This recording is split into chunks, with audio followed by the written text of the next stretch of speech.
let's go through it. I mean, I looked over Yeah. all my stuff and I was like, saw a lot of the patterns and stuff that I don't find acceptable and things that trigger me. And I wasn't really sure in terms of boundaries and coping how to deal with some of it. So, Okay. Yeah, but great job, sweetheart. I mean, that you've done all of that work. So when we're face to face with it, right, and we look through and we see the patterns, like there's no more rationalizing, justifying, minimizing, and denying anymore because it's correct. just right. It's right there, and you're just like, Yeah. okay, you're holding up the mirror for your own self. So, all right, Okay. yeah, let's go through it. So trigger is people, dating apps. And I said the boundaries and coping, no dating apps. I can't do dating apps. They make me fucking crazy and I get really obsessive. And at 50, almost 52, despite the fact that I'm like have made a pact with the devil and if, I'm not aging at all. I don't know how, like not getting filler and I'm just not aging. And everyone's just like, how, what? I'm like, I don't really, I'm crazy. So that's the change, the universe is like, you will look young forever, but you will be insane. And I'm like, okay, cool. It's LA. That's fine. Um, Deal. well, my weight is normal again. So I think that Great. also has helped a lot. So I don't look so, you know, Auschwitz winter casual kind of, like just like got out of Dachau. I'm like a normal fucking weight now. I can say that as a Jew. So it's like, you're like, I'm cutting that. um, You look beautiful, my dear. um, so someone was like, why don't you just lie and say you're 45 and then you'll come up on people's radar and then you can tell them that you're really 52 and they won't care because they'll like you and they'll see that you don't look 52. And I was like, I don't know, my ex lied to me about his age and I just feel like, is lying really a good start for a relationship? You know what I mean?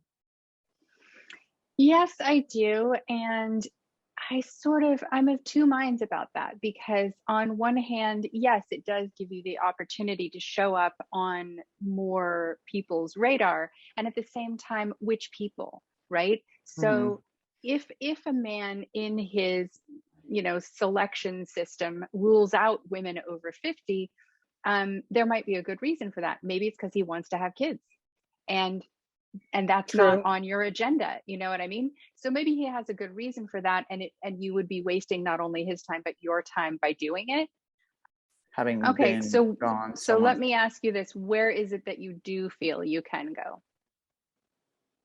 I think I can get out of West Hollywood and go to like Los Feliz or fucking whatever. And, that's more hipster and straight and,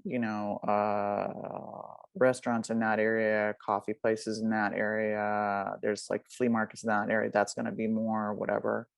When we look at, though, where are you going to engage? I'm just encouraging you to go to target rich environments, be available, and flirt. I hear you. Super simple, right?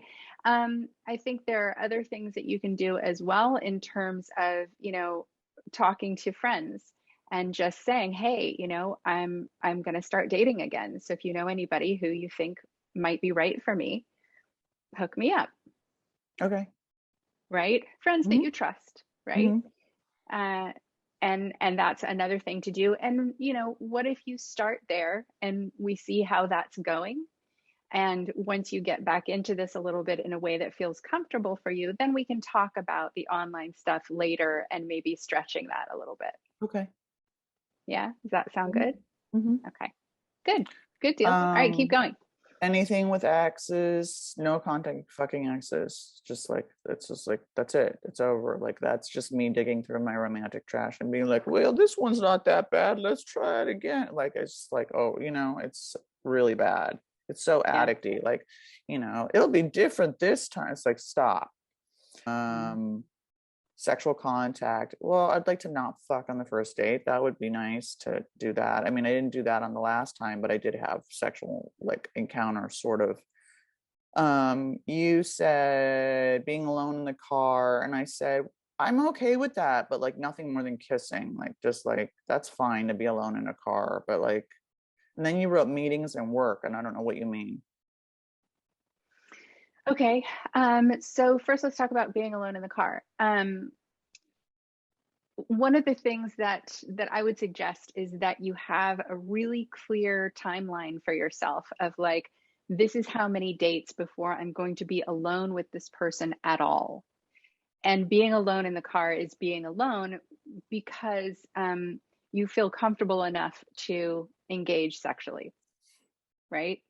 So Mm-hmm. that's why I was saying that specifically. And so what that means is for a certain number of dates, you want to meet them in public. You take your car, they take their car, you meet them in public. And then at a certain point, they can pick you up and drop you off, but they're not coming inside, right?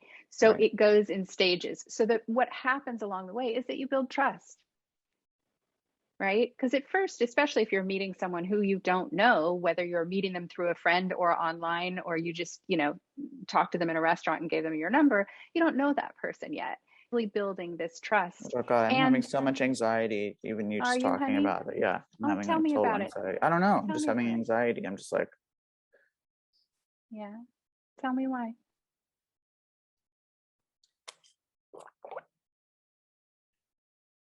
because I feel like I have to tell them my history to explain to them these rules. No, you don't have to do that. What's the fear? I've used sex to hook people in the beginning. That's what like I do. Like that's I use sex to get love, and that's I. So the idea that like someone would date me and I wouldn't sleep with them for fucking 10 days is like who's gonna stick around for that? Like nobody. Your guy is going to stick around for that. Okay. I Yeah. mean, First, I want to tell you, I am 100% confident that if you decide that you want to do it this way, you can. okay. I know you can. I know you can. Number two, I want to tell you that I'm going to be right here with you to Okay. support you through it. hmm And we have tools for that. So you can bookend your dates with me or with your sponsor or with someone else.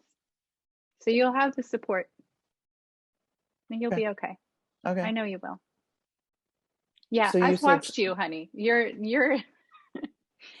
a recovery baller, Amy. Like you decide you want to do it and you can. yeah, well, That's I'm the not only interested in trick having is that. I'm not interested in having the same experiences that I've been having. So it's like, and I know that if I get sexual with someone, then I'm like weirdly attached to them, and then it's like I'm fucked. So it's like I'm not really interested in doing that again. yeah, You I said hear you. meetings and work though. What are you talking about?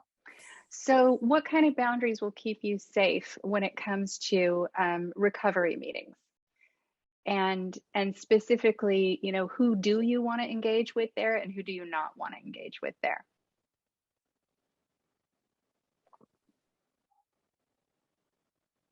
In person or online? Either one, and there might be different boundaries for both of them. And I'm responding to what you've said about being 13th stepped and inappropriate relationships with But also, sponsors. I've been a predator in meetings too. It's both. Okay, You know what I mean? Like I've okay. definitely been a predator in meetings. You know what I mean? Like so, Mhm. not that I'm like got So great sobriety, but just like I don't really want someone who is super new to sobriety. right. I just So don't. let's get more Because I know what I was specific like. about that. Who in the rooms would you absolutely not date? Someone with Newcomers, less than, right, but a year specifically someone with less than a year of for recovery. sure. I mean, I Okay. would prefer more than like 2 or 3 years. Like, I mean, honestly, Okay, but absolutely not less than a year. And 2 to 3 years is kind of a gray area, and you prefer over mhm, 3 years. mhm. Great, great. So that's clear. So you can write that down. Make sure you're clear about that. Where is a sacred space within the recovery community where you absolutely would not date?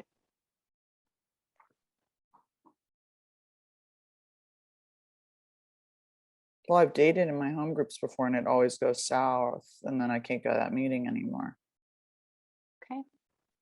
You said work. I mean, it's like, I So mean, yeah, let's well, talk work about is that dating at work. There is no work. I mean, I work from home. I have my podcast. I write. There is no work. Let's talk about people that you collaborate with or co-work with or partner with on different projects. So what are your boundaries going to Oh, be you mean around that? like when I got that, they got messy with that other producer? Yeah, I'm Mm-hmm. not There's gonna been do a that couple again. situations. I'm not Yeah. gonna do that again. Yeah, I mean, work is work, and I don't, yeah, I'm not gonna date where I work anymore. Like, it's just because it's like that. It's just a bad idea. It's always Mm-hmm. gone south, and it makes it really complicated and weird. And so, you know, Okay. So again, let's get specific about that. When you say you're not going to date someone at work, if you're, suppose you go to speak at a conference and, Joe Blow, psychiatrist, comes up to you afterwards and is like, I'd really love to have coffee with you, Amy. I just think you're so charming. Is that situation okay? yeah, that's okay. Hmm. That's But the different. situation That's that's different. not okay is what? Someone who's a partner, someone who's a sponsor, someone who's, you know, co-host, someone who's, you know, that kind of stuff. Okay, great. An Are you taking, agent, a yeah, producer, whatever, that kind of stuff. great for you. You've tried it, doesn't work for you. Great. Great. That's wonderful awareness and willingness on your part, sweetheart.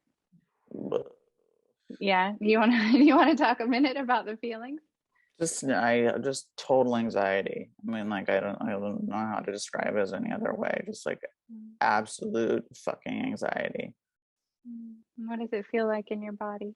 It's like I have a nervous feeling in my stomach. I'm tight in my chest. I'm like, my hands are like clenched. I'm like, just feel just like, you know, Mm.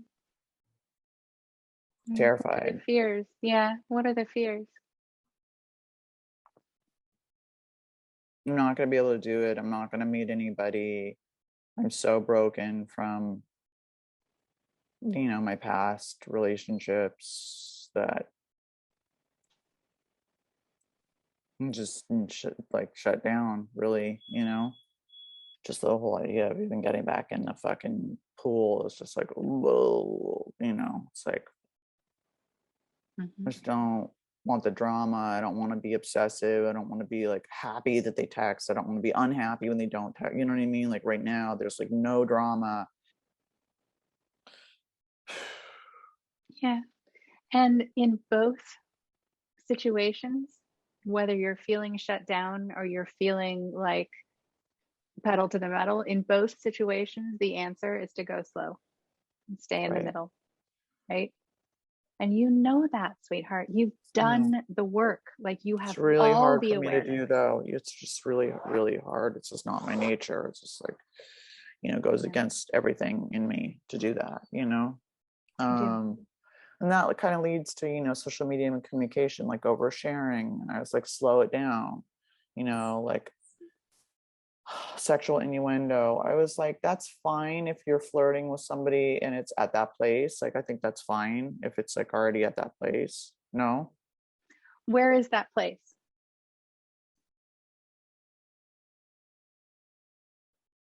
where you're dating and it's like, I don't know. Fuck, I don't know. I'm a sex addict. I don't know. I I mean, know that's why we're the part of what we're doing here, and the reason I'm really, I keep asking you questions to get really specific is because the recovery is in the clarity, right? Because when we're vague and we're like, oh no, I don't want to look at it, I don't want to look at it, then we end up screwing up, and suddenly we're like, wait a minute, how did I get here? if they're still on a dating app after like a few dates with me, or we're in a relationship, like I don't know what time, at what point do they like get off the dating app, but like if they're still on a dating app and we're like going somewhere, like that would make me really uncomfortable, like they're still like looking. Yeah, it's a good question. And when you do sober dating, it will be very clear the moment when you enter into a relationship, and that's the point at which you and he can expect to get off of apps. Right. I mean, I Yeah, wouldn't, if it'll I'm be on the really apps, I quick. don't even know how I would know unless someone fucking like was like, I just saw your fucking boyfriend on a fucking app. And that would like be like, oh God, that would feel really bad, you know? Mm-hmm. Mm-hmm. And it's a Um, fair expectation, obviously. And I think, where we get into trouble with that is when things are vague, where we don't know if we're in a relationship yet, yeah, right, right? But if you're doing this, if you're following your dating plan and you're basically sober with your dating, then that's not going to be an issue because you're going to have clarity. right. Okay. This is why am I so upset? I don't know, baby. You want to talk about it? I mean, I'm really weirded out by it. I wasn't upset yesterday doing it. I'm like really Is it uncomfortable. I just uncomfortable? don't think it's possible. There you go. I just don't think it's gonna happen. I don't think it's possible. Last night I prayed and I was like, if it's your will, you're like, please bring me a partner when I'm ready and it's time.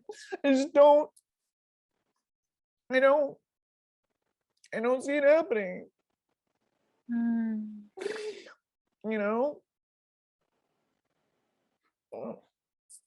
Yeah, I hear you, sweetheart. And I've It heard just so seems many women stupid, say this. like a dating app, have a Yeah. dating plan for someone, there's no one on the fucking radar, and it's just like, it's like I kind of, my friends are having babies and my friends are married, and I just, we're always in relationships, and it's just never been my situation. I've always been alone, and then I've had these really volatile, terrible relationships, and it just feels like that's my fucking fate. I don't want to be so anxiously attached. I don't want to be attracted to emotionally unavailable people. I don't want to keep repeating the pattern. It's so painful that I've literally just withdrawn at this point. It's so I funny. I know. used to make fun of sexual anorexics, and now I've become one. It's like, you always become what you judge. Always. I should know that by now. Be like, ew, drug addicts. The universe is like, oh, you think that's gross? Do you, bitch?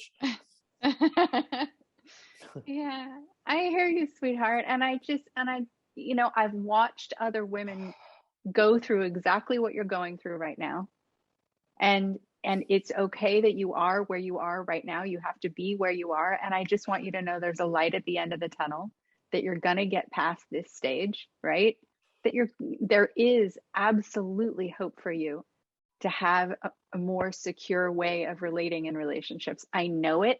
I've watched it happen. I'm watching it happen to you because you actually have made progress since we've met. Thank you. And I also want to just acknowledge like the ways in which you have built trust with yourself, you know, that you didn't give in to Tony's manipulations, right? That you were able to set a boundary with that weirdo in the UK, whatever his name was, right? That you have been able to disengage from obsessions with various different people over the last 6 months that we've been working together. Mm. Um,